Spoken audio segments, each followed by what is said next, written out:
And welcome back, everyone. Welcome back to the final qualifying match of the Master Coliseum Korea Qualifier. Master Coliseum 8, of course, Korean Qualifier. And here we have the final best of 3, and spawning in the top right-hand corner of Amygdala, we have the South Korean Protoss player, the Red Protoss.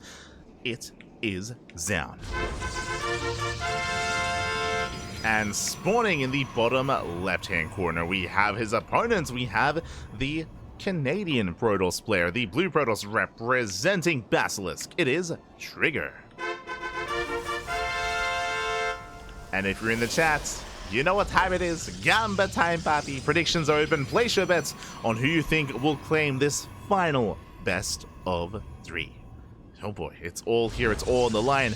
As a reminder, once again, there is going to be a final last chance global qualifier tomorrow. So there's going to be that final global qualifier that, of course, either player can compete in and can try their luck at that final spot. But ideally, you want to be, not worrying about that final global qualifier. You want to be qualifying here and now, tonight, in the Korean qualifier. We'll see who it's going to be. But now we do have our 2-gate opener. 2 gateways here by Zoun, 2 gateways by Trigger. So far, so good. Standard openers, mirrored builds for the time being. 2 gate openers apiece. We do see Trigger skirting around the northern half of the map. We'll see if he throws down a proxy pylon or not. Likewise, Zoun comes in with a probe scout, does confirm the setup, does confirm the build, and also will confirm the placement of the second pylon. There it is, second pylon next to the gas geyser. Zoun knows there is no proxy. No proxy whatsoever. Zoun is aware. Likewise, Zoun also throws down his own pylon in his main, so standard openers, standard setups, no cheese. Not yet. Catching up with the chat. You have a nice voice and move to watch the casting. Love to watch. Oh, thank you. Thank you, Boss StarCraft. We appreciate it. I appreciate it. Glad you enjoy. And we're doing what we can. A lot of casting this weekend, as always. Lots of cast. My biggest concern is hoping that I have energy like 6 hours from now to keep going. But we're getting there. We're getting there. We'll be good. Hopefully. Just Zoun being annoying, does go for the pylon block. Likewise, across the map, Zoun should be able to freely expand and take his own natural.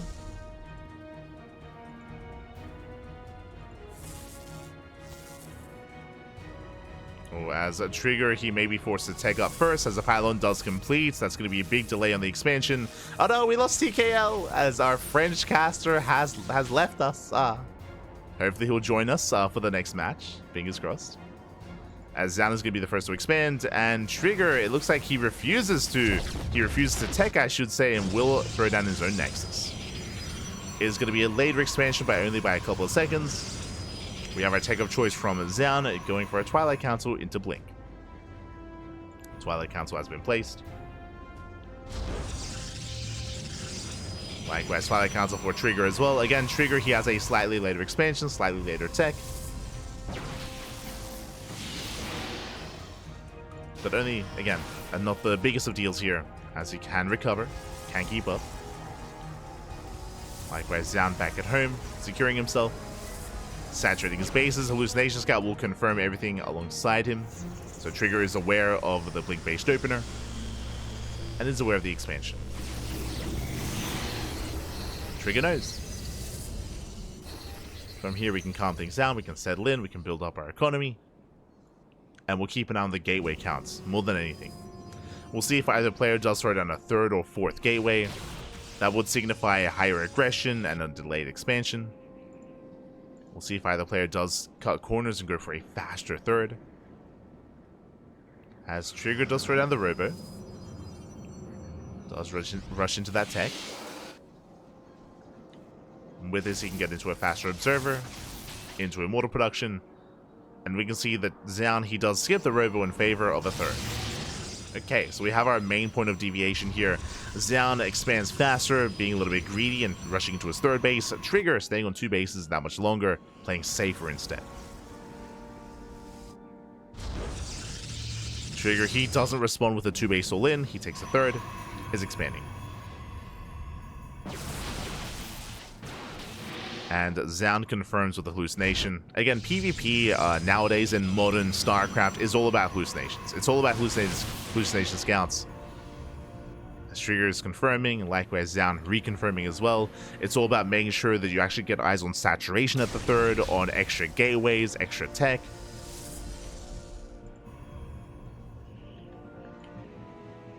And both players should have full information, as it is very difficult to deny this kind of scouting. Because again, Zoun, he sees everything in the main.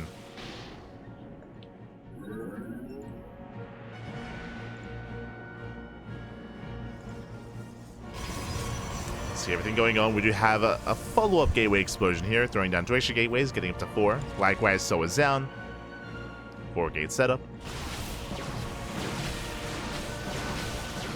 Both players knocking down those rocks, building up towards their expansions, their 4th base.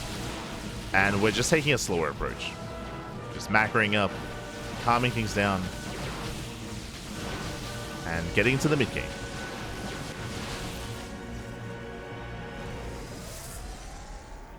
Gonna be embracing that mid-game here. Both players taking into charge, which means both players should be taking into Archons as well. Now, there is an alternate route. You could try to skip Archon production and go into Disruptors instead. It can be quite risky to do so, but it's also viable. It's available here to our players. Speaking of Archons, there it is. Temple Archives for Trigger. He will have faster Archon production. Zoun has yet to embrace his own tech, though. As Zoun throws down extra gateways instead. And still no Templar Archives, which is a little bit concerning. Just focusing on a purely gateway army. He's moving out. Doesn't take gases. No gases here at the third. Likewise, only 1 gas here at the natural. Likewise, Trigger is the same. But Trigger will have access to at least 1 or 2 Archons. And that can make or break a fight. So now moving out. He gets spotted. Trigger responds. There's that first Archon morphing in. And again, one Archon could be enough to swing the fight in his favor. Does move forward, forcing Zoun back. Archon gets started down. Zealots, they type in. Nice spin control, but we do need another Archon or more reinforcements. Both players reinforcing. There we go, backup Archon on the way. Trigger getting forced back. He's in a bit of trouble here. Yeah, Zoun, he will overwhelm. Takes out the Zealots, forces Trigger back. Oh. Nice save on the Archon, preserving it. Ooh, Prism goes down. Yeah, brutal dive here, and Zoun, does he have enough? Takes down the Prism, the Archon, the Immortal as well, and Zoun, he will break through the main army. Just barely. Again, a much more aggressive stance from Zoun, throwing down extra gateways, just going purely Stalker Zealots. Breaks through, and Zoun has done it. Zoun, he has done it at this point. Trigger needs more time, and in a mirror matchup like this, he just can't keep up. Not anymore. Zoun here evolves the main army, breaks through the shield battery. GG gets called, and Zoun takes game number 1. GG. Whew. Zoun will take a lead in the series here. Again, Trigger, he was set up and ready for a longer kind of game state. Trigger, he was working towards his 4th base. He was building up his Archons. As we saw, Zoun did throw down extra gateways, and he struck just before the Archon count got too heavy. Trigger, he never had more than 1. Never had more than 1 Archon, and with that, so they got targeted down immediately. Zoun, with that killer instinct, was able to break through and take it. GG. GG, well played. With that, we're now getting into game number 2 here, and does Zoun take the series, or does Trigger fight back? And does he force the ace match? Oh boy. Pressure is on. I'm hoping for a game 3. I'm hoping for an ace match, but again, the pressure is on Trigger here to bring it back. And we'll see if we get a more aggressive start as we are loading into Ultra Love as game 2. Ultra Love is coming up next.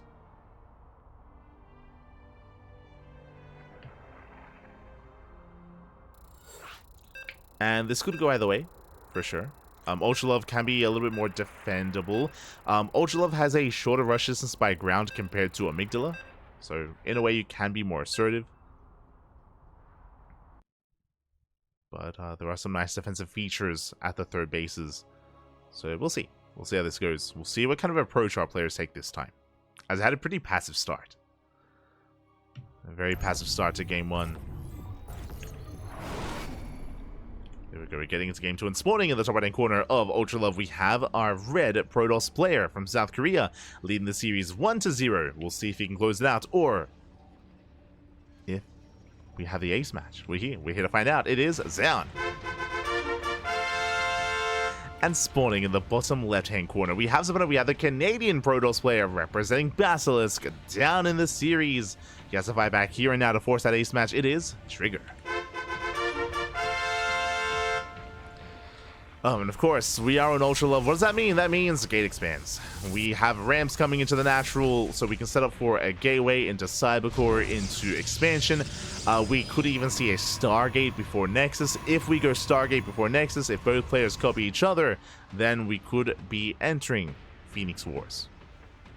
It is very common to go into Phoenix Wars on maps like Ultra Love. The reason for this, because of the ramp coming into the natural, it is very common to open up economically, to not open 2-gate, and to instead open Stargate. And if both players open Stargate, then you have to make Phoenixes, and then you're locked in. You're just locked into Phoenix Wars then and there. Now, very rarely do players enjoy Phoenix Wars, so if they can avoid it, they will. So we'll see if either one does go for a 1-base all-in, or tries to rush into a faster expansion. Cybercores are thrown down, and we should be seeing pylon blocks. Should be. As we only have a single gas opener out of Zoun. So Zoun wants to expand faster. Trigger went double gas, so Trigger is willing to go Stargate. But Zoun, you can see he's up to that 300 minerals. A couple more seconds, and he will get the Nexus. He has 400. Do we get the pylon block? Oh, barely not. No pylon block. Probe moves out of position, and Zoun will expand. Likewise, so does Trigger. Both players, they get their Nexus. And do we open Stargate? At this point, we don't really need to. Let's see if we go for a Twilight Council instead.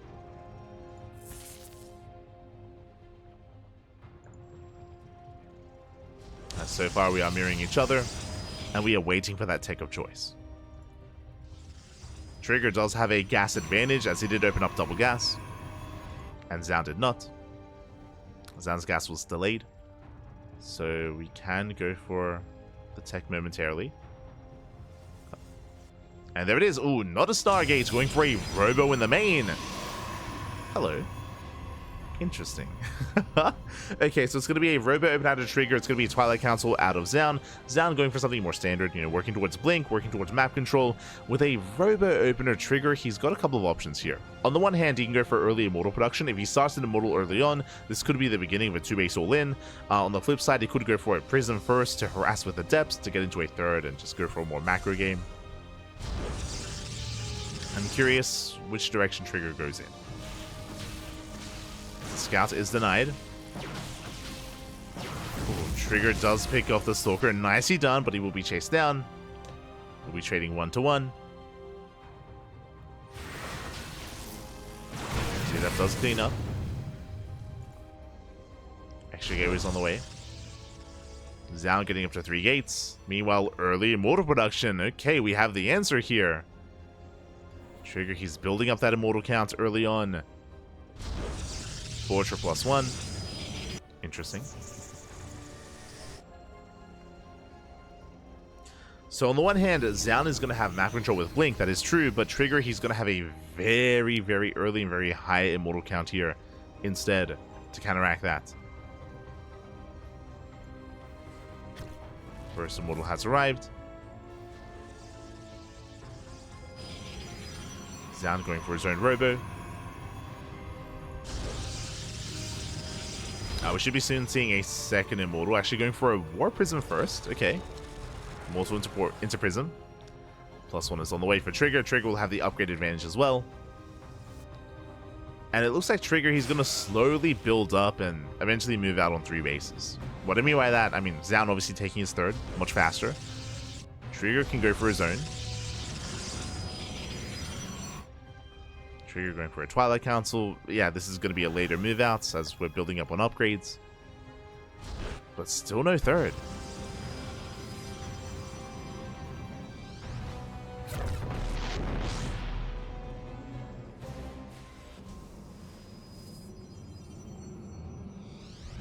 Still no third expansion. Adept gets eyes on the army. I'm curious if this... Is this Twilight Council only for Archons? Okay, no. Glaives. Okay. 2 base all in. We have a gateway explosion. Glaive Adepts on the way. We're getting up to, what, 6 gateways on 2 bases. Immortals are massing, and Trigger will soon pull the trigger. No pun intended. There's going to be quite a lot to work with here. Again, Glaives, they don't scale well into a later game. They don't scale well whatsoever getting into the mid-game. But they can pop off early on. So we do have Zoun threatening the Immortals. And again, Zoun, for the most part, he's seen everything he needs to. Zoun, he saw the gateway explosion, so he knows that there's an all-in coming his way. It's all on Zoun to slow it down. He has to slow down the push. Ideally, pick off the Prism or pick off an Immortal on the way across the map. You see Zoun repositioning. Trying to come in for a flank. But he gets spotted. Does get spotted. Interesting choice. Zoun responding with his own glaives. Let's go. Responding with his own glaive adepts.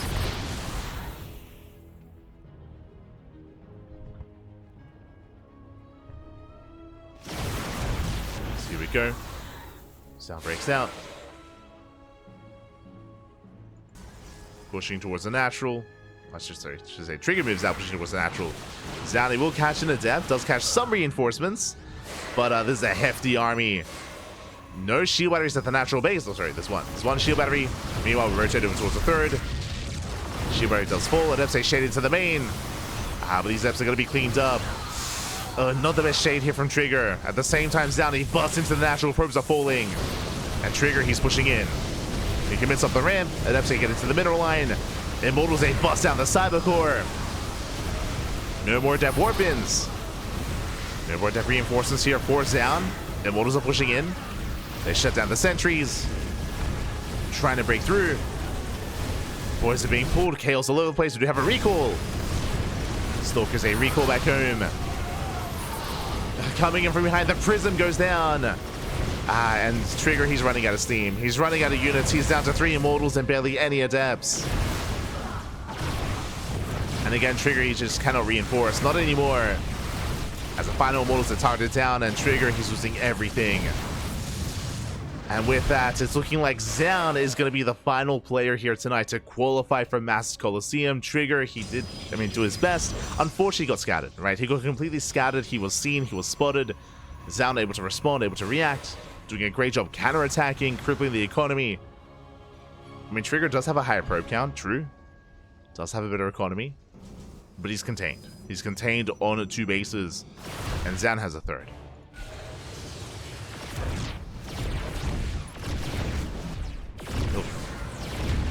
Even within range of the cyber core. We'll focus it down. Thankfully there's a backup cyber core on the way. Likewise, Zoun's backup cyber core just not finishing.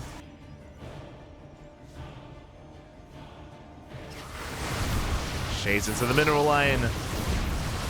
Immortals break through the Artosis pylon. No, the pylon! Artosis pylon goes down. Depowers everything at the natural. Not like this. There's still 4 gates in the main. Adepts say shade in. They focus on the probes. Probes are falling left and right. And Zoun just pulling Trigger apart. Nice force field. Locks down one of the Immortals. And we'll get a kill. Not bad. Even might snipe a 2nd Immortal. Oh my god. Trigger, calm down. Doesn't quite get it. Trigger will lose his own. Shades in. Dives on the Immortal. Trigger will clean this up. But Zoun did overextend. To pull away. Still maintaining an army supply lead. They're head on fight. Stalkers, they will take it. Catching 3 Adepts. And Trigger, he's down to 0 Immortals. He has a War Prism on the way. Mainly a gateway army. Trigger does have that upgrade advantage. He has +2 on the way. But Zoun, he can just keep pushing in. Takes down the gateway.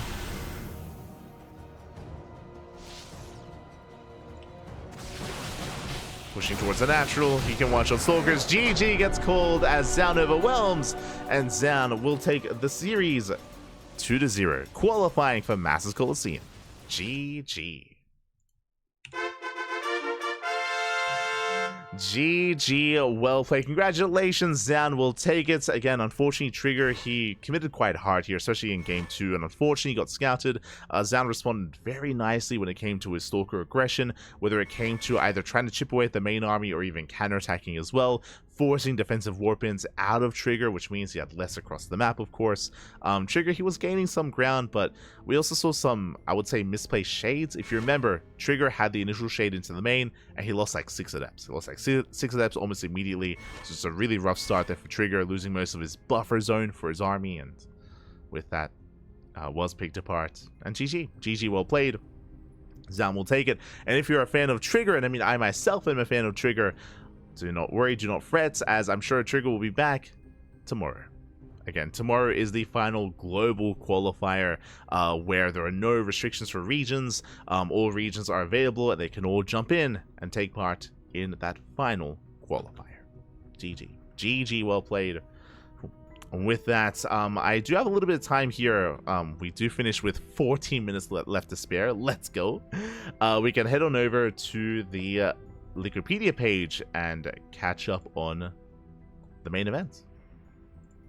Especially for those who maybe haven't checked out the Wikipedia page yourself. We can catch up on the players that have made it through. Okay. Here we go. Exclamation mark B in the chat if you guys want to have a look yourselves. As we have the main event. Of course, we are going to be casting the main event here on the CranKy Ducklings, as always. It has a massive prize pool, a prize pool of 15,000 USD. First place is 6K, followed by 3K, 1.5, and 1K, and thereon after. Again, a pretty hefty prize pool. There's a lot on the line. This is the big major online event, and because it's online, that means we can have everyone getting involved. There's no restrictions based on travel. You know, Home Story Cup was a great offline event, don't get me wrong, but a lot of players were not able to take part in Home Story Cup, but they can take part here. We have the initial invited players. We have the top 2 Protoss players in the world. We have Hero and Max invited in, alongside Lancer, who qualified through the Asia qualifier, and Estrella, who qualified through the European and Americas qualifier. So we have 4 Protosses making it through so far. Alongside Zoun through the Korean qualifier as well. Looks like this has not been updated. Wikipedia, what's going on? Hold on, I'll refresh. It looks like has yet to be updated, but you know, we at least know. So Zoun has also joined the other Protoss players and has qualified. We have the invited Terran players. We have Clem, Maru, and Oliveira invited to the main event. Pretty hefty Terran representation, alongside Spirit from the European and Americas qualifier, alongside Kyor and Gumiho through the Korean qualifier. They're no longer TBD. It is Kyor and Gumiho making it through, so we have some more Terran representation. And for Zerg, we have Raynor, Serral, and Shin. Thankfully, we have some invited Zerg players because we have yet to see a Zerg player qualify through the qualifiers. But there is, of course, that final global qualifier. And as you can see here, there are 2 spots in the global qualifier. My eyes are going to be on whether or not Dark takes part. I mentioned before, Dark did not play in today's Korean qualifier. He was not invited. It's possible that maybe Dark is unavailable. Something that's been looming over Dark's head for a long time is military service. So is it time to go to the military? Is it not? Still yet to be determined. We'll find out. You know, I'm sure we'll find out soon as to what does occur with Dark and what's happening there. Likewise, Solar and Rogue are the other top Korean Zerg players that do have a chance to make it through. Likewise, I know I'm focusing a lot on some of the Korean players, but we have European players as well. Players like Showtime, Big Gabe, Lambo, Alaser. There is going to be a lot of competition from all around the world. And Trigger, of course, repping Canada, most likely will also be there as well. So there's going to be a lot of competition in that final global qualifier. Oh boy. There's going to be a lot of competition there. Meanwhile, before we do go on a break, a big shout out to Rodin, thank you so much, Rodin18 for subscribing for 14 months. Thank you. Do appreciate the support. Do appreciate it. Thank you so much. Hope you enjoy the content. Hope you enjoy the StarCraft. Hope you enjoy the casting as we are getting ready for our next broadcast in 10 minutes time. I have 10 minutes to set up. 10 minutes to get everything ready for our next event. Un momento. as we are getting ready here for Cheesadelphia. For those that are curious, what is Cheesadelphia, Pappy? Oh, we got you covered. Cheesadelphia is an offline LAN event happening in the Americas, or in Philadelphia. In the Americas, there's a big offline LAN event occurring, and we are going to be casting that here and now in 10 minutes time. I believe they are currently getting everything ready. Looks like we will be entering the group stage, followed by the playoff bracket thereafter. So there's a lot to go over. A lot of StarCraft tonight. The night is still young. Who's going to be playing in Cheesadelphia? Who do we have? Okay, we have Dolan. Our boy Dolan is going to be there, of course, the American Terran player. Future is going to be there. Creature is going to be there, to name a few. Holden is there. Starkiller. Yo, who remembers Starkiller? Starkiller used to be a very active American Zerg player back in the day. He used to play in everything, and he did retire for a time, but now Starkiller is back. Starkiller is going to be there. Jehefe as well, and many others. So Rob is there. Rob is there. Let's go. We have Rob. So we will be embracing the group stage in a couple of minutes. So we're going to be going on a break. I have to set up all the overlays, set up all the scenes. Again, the night is still young. We're not even halfway through the broadcast, mate. As it's going to be group stage, then the playoff bracket as well. It's going to be like at least 6 hours, probably like an 8-hour cast. Let's go. We're going to keep on going. On top of the 4 hours that we've already casted. So, yeah, there we go. Also, for those that are curious, that is the reason why we did not cast KSL today. The Korean StarCraft League was earlier this morning, and usually we cast it live, but we opted to skip it today just because I wanted to be well rested coming into Cheesadelphia, because it's going to be a long cast. So, wanted to be well rested. I want to take a break. And we will be catching up on KSL on Monday. So if you missed out on the Korean StarCraft League, if you want to tune in, we're going to be casting those replays on Monday to catch up on that tournament. Otherwise, thank you for watching. If you have to head off, we bid you adieu. If you want to stick around for some more StarCraft, we got you covered in 10 minutes. We're going to be going on a break. I have to set up all the overlays, and then we'll be live with Cheesadelphia. See you soon. See you soon. Bye. See you soon.